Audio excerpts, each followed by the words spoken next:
Rudolph is essentially, he's like Christ, or to go beyond that, it's like the hero's journey.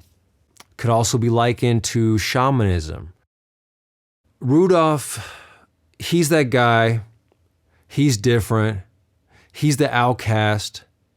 Okay, he gets rejected by the group. He has to go find his own way, his own light. He has to do the soul searching. He can't just be accepted as part of the group.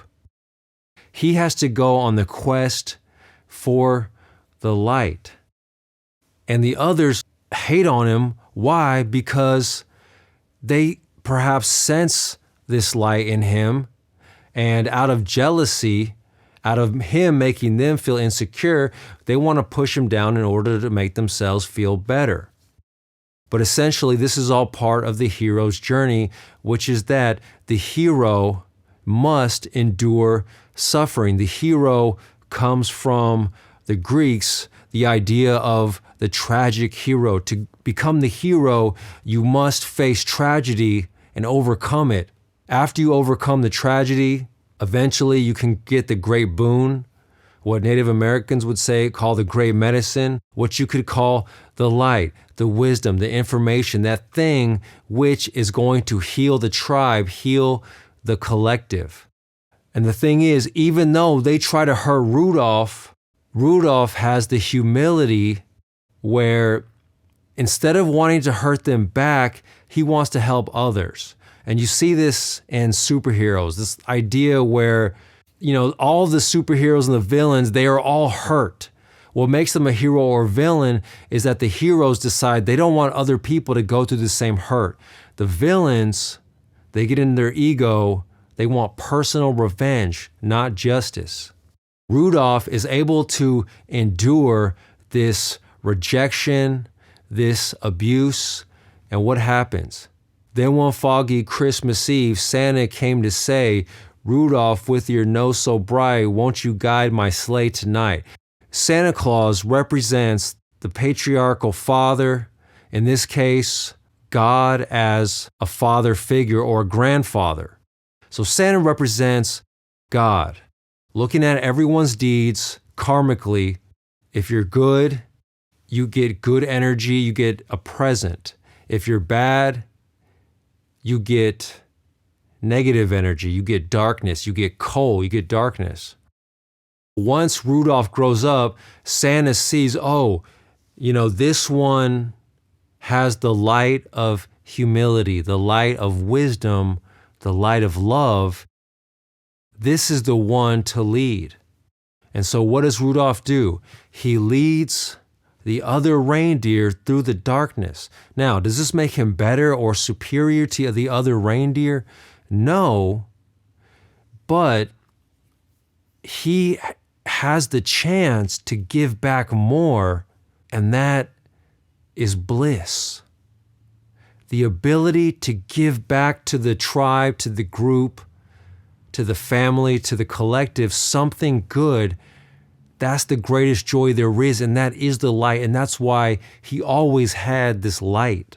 And it's recognized by the higher force, the higher spirit, by quote-unquote God, aka Santa Claus, to help Santa in this duty of essentially truth and justice, giving people their spiritually fair reward, or let's call it a lesson, difficulty.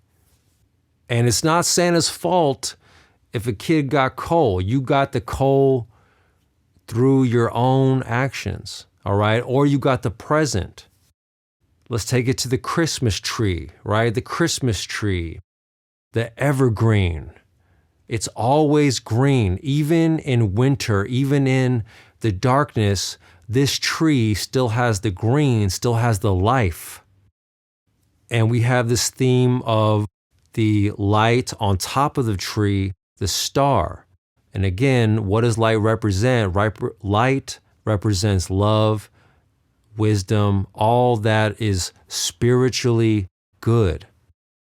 From the evergreen tree, from the Christmas tree, you get the pine cone, which is where we get the word pineal, in pineal gland, that biological part of the human body that emits DMT, the result of which is spiritual experiences and dreams.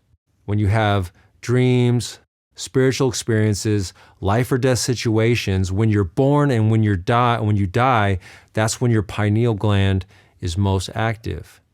And if you look up pineal gland, you can see there are references to it in all different kinds of cultures.